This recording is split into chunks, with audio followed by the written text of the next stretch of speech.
হ্যাঁ বলো। আমি যে তখন চেম্বার থেকে বের হয়ে গেলাম তখন তো আমি কিছু জিজ্ঞেস করতে পারলাম না, আপনি আমাকে কি মনে করে কিস করলেন? কিস করি না, ওই ওখানে একটা কি যেন দাগ আছে, ওইটা দেখলাম ওই দাগের জন্য। ওইটা কি মুখ দিয়ে ঠোঁট দিয়ে দেখতে হয়? না না, ওইটা ই করলাম, ওখানে একটা কিছু ইনফেকশন আছে কিনা ওই জন্য। ইনফেকশন আছে কিনা ইনফেকশন মানুষ মুখ দিয়ে চেক করে? দেখছি, ইনফেকশন আছে কিনা দেখাচ্ছি না।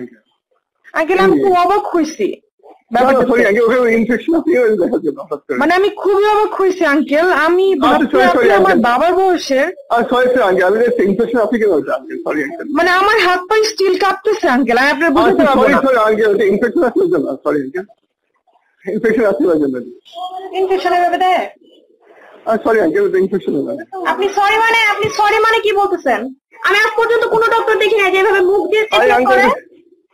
ইনফেকশন আছে কিনা, সরি আঙ্কেল। আচ্ছা আঙ্কেল আমি আপনার চেম্বারে আসতেছি, ঠিক আছে? আমার বোন কিনে চেম্বারে আসতেছে, আপনি থাকেন। আমি তো বাইরে গেছি।